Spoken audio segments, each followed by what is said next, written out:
Hello everyone, hope you're doing well. Today we are going to cover about replication and caching strategies. So let's get going. Okay, so let's talk about you know what is caching and why it is important.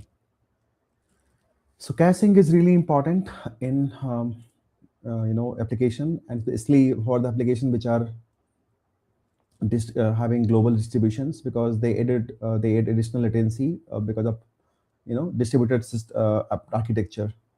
So we all know that disk is not as fast as memory is stays in it's like a non-volatile and it's faster. uh, Disk at the same time, it's like permanent storage, and pulling IO operations are generally slower than the memory operation. So how to bridge the gap, how to make sure that IO operations are not creating bottleneck for application performance. For exact that reason, caching kind of tried to come into this queue, and it is really kind of uh, try to make sure that the user experience is not compromised, right?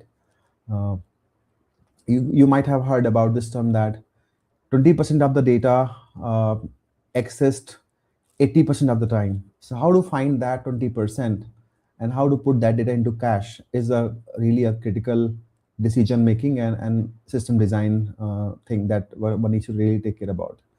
There are different, I would say, kind of cache L1, L2, and you might have heard about it.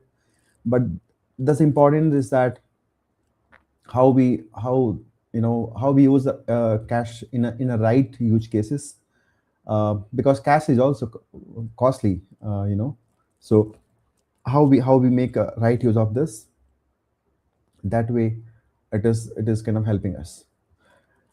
Okay. Again, this is something that that's where this kind of cache strategy we use really important, that why we can we can maximize the cache hit and reduce the cache, uh, not, we can say, miss, right? So how we can design system is something very important. uh, that way we are having an optimal speed and good user experience. So generally, 95% hit ratio means is really a very good ratio. Typically 80% plus is considered okay, right? Of course, as you go more and more, it is only going to better, but minimum, we should aim for minimum 80% cash hit. That way it is really kind of giving you the right ROI, and your experience is kind of taken care of. Now let's look into different patterns which are used in caching. One is called lazy loading, or cache aside also is a other name.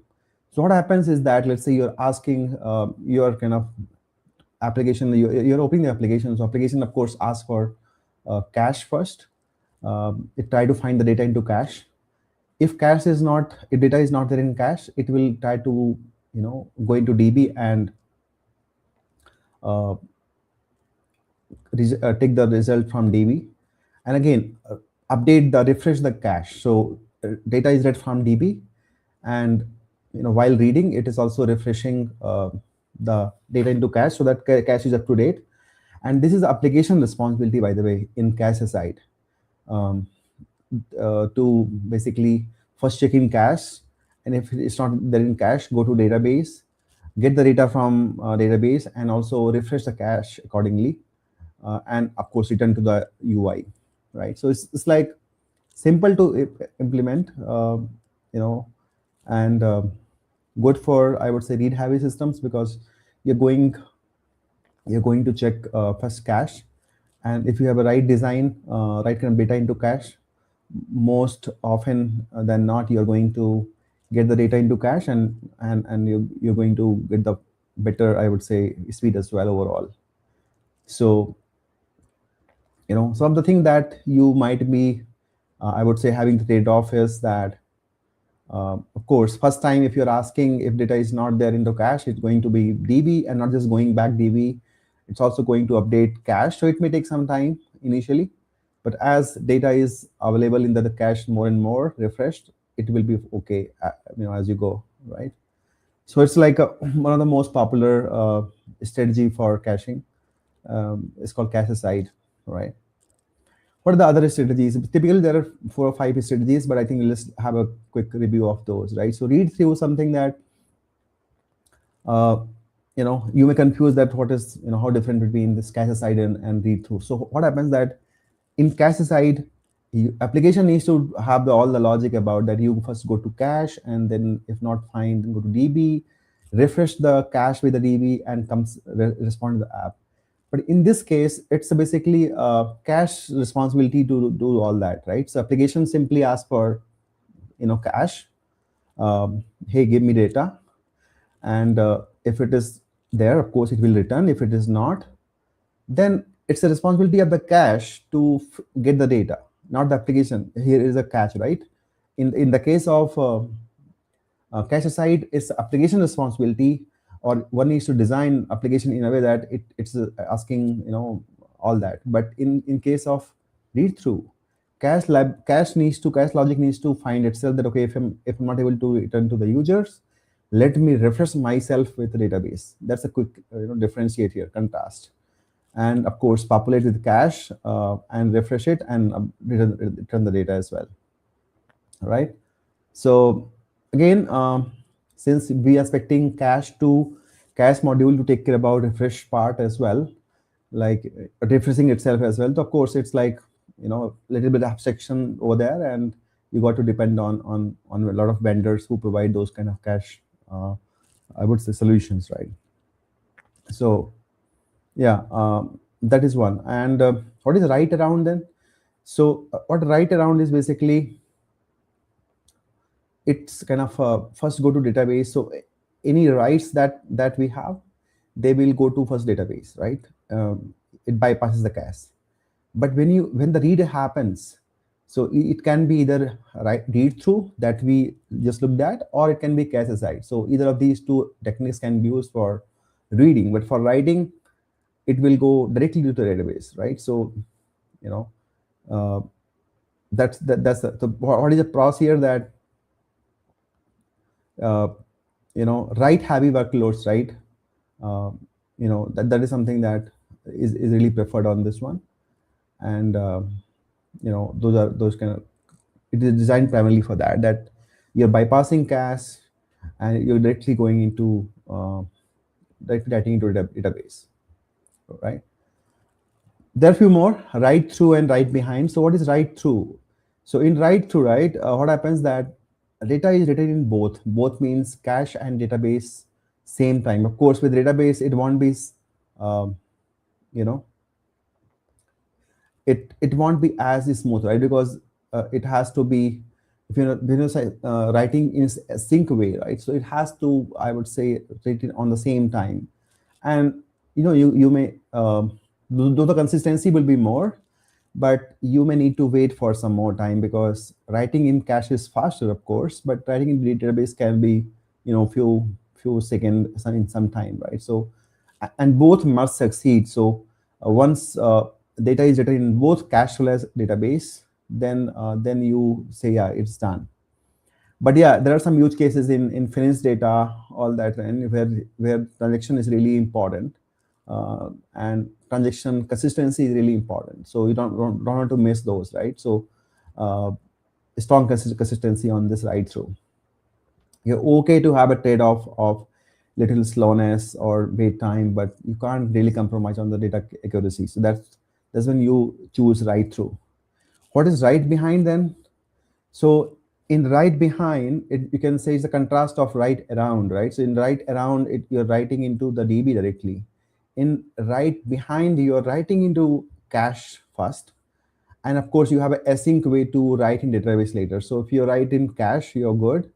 And if in async way, you can write. So you're okay to kind of have a eventual writing happen in the database. Uh, So these are kind of strategies that you can pick and choose what matters most for you, what kind of use case is there. So what is rule of thumb? If losing data, losing a right is unacceptable, of course, if you can't, for example, inventory or finance data, you may want to not lose any right. If somebody have a credit, you should need to report it at the same time. Then right through is a one. If you're looking for a speed, then you may okay to have a eventual consistency achieved through async, right? So it may take more time, maybe few hundred milliseconds, or in some cases second, right? So that's how you will choose in case of write. Here you gone through about read strategies, right? So whether it's like cache aside or read through, the two strategies for read. Write around is something that you directly go to database. For write heavy workloads, you look for that. So these are the typical strategies. For example, for read heavy, you can say cache aside is a good for read heavy, because you decide that um, whether you want to go to cache and then db and come back, right? For write heavy, you prefer read write around. If you are looking for some kind of vendor is doing things for you, like redis and elastic cache, and also then in those cases you should or rather you will get read through kind of mechanism already available for you. In case of writing, if you're looking for strong consistency, you will choose write through. If you're okay with I would say, you know um, okay with some delay in writing, then you can have a write behind. So you really need to choose that what kind of use case you are in, and accordingly you need to take a call. Okay, so we talked about cache strategies. Now let's talk about cache invalidation strategies. They're equally important. um, you know so what exactly that means? So what it means that, as we discussed some time back, that cache is costly. It's a hardware. It's a costly hardware. It's like fast, but it's costly as well. Hence, you really need to be picky and choosy that what kind of data you want to have in cache. So to have the right data into cache, you need to make sure that you are cleaning the cache, or you can, the other name is term is called invalidation, basically, so that the right data is end up having in cache. So what are different strategies for that?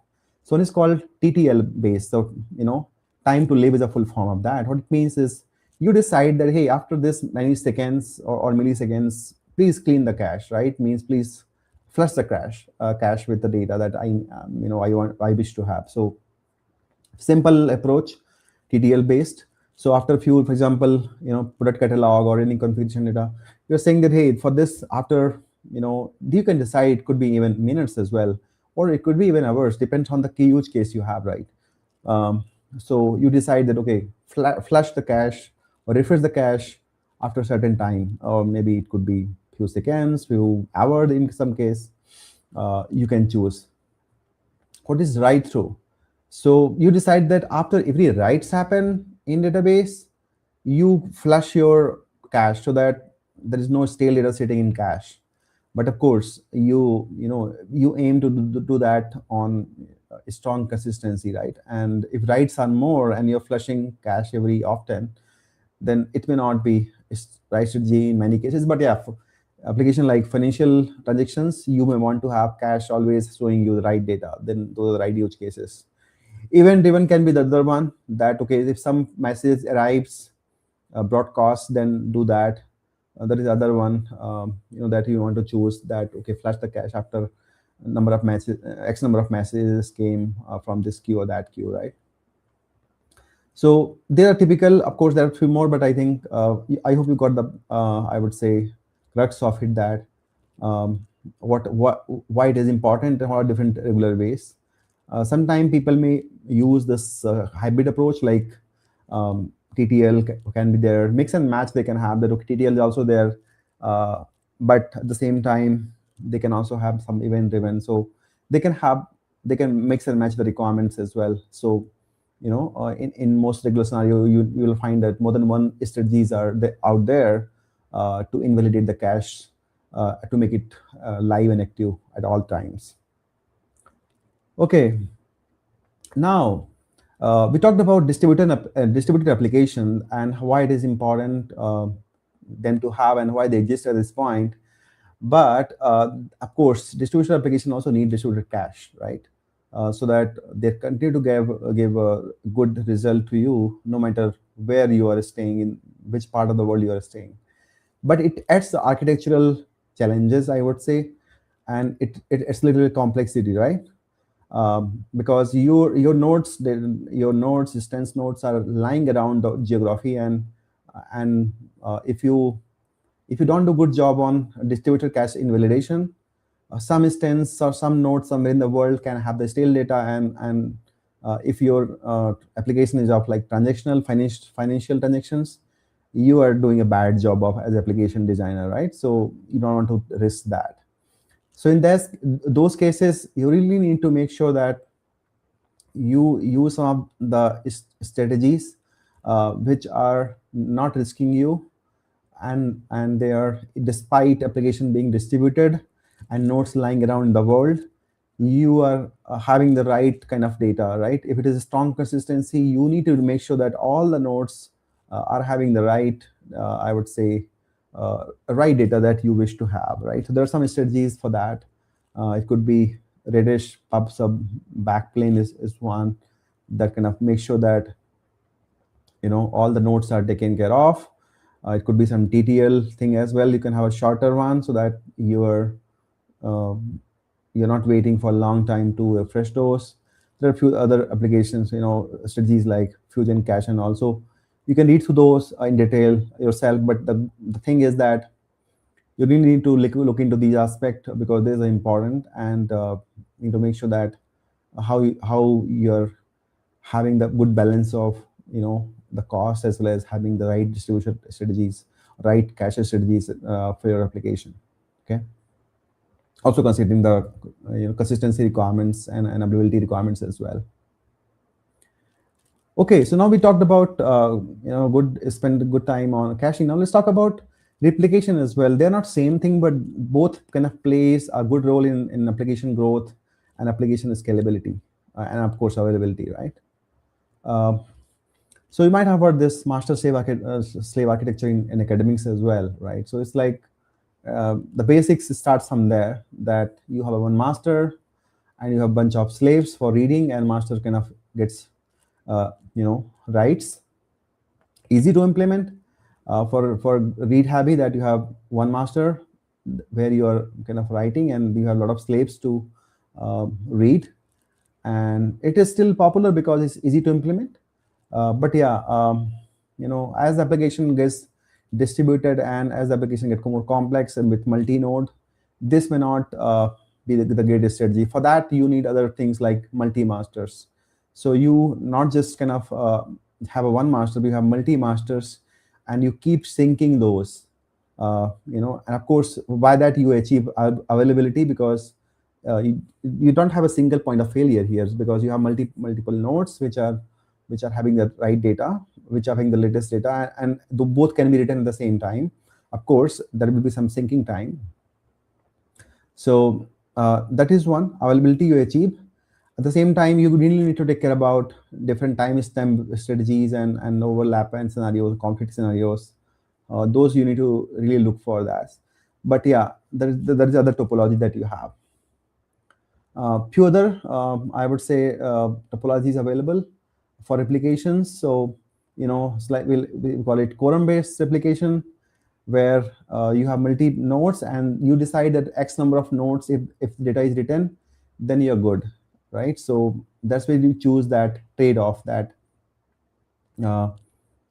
that okay, what should be my X, or maybe what should be my number, or let's say k number, that how many nodes should be written, so that I assume that now majority of the nodes are agreed, and they are able to, they can accept the right, and once they are ready to take a right, and then you decide, yeah, I'm good that, right? So the coordination, uh, the algorithm to have this coordination and acknowledgement, and that's when you kind of you're okay to have some nodes which may not have which may not be agreeing for write, or they're not be ready to be written. So consensus kind of you make, and then you accordingly do the replication.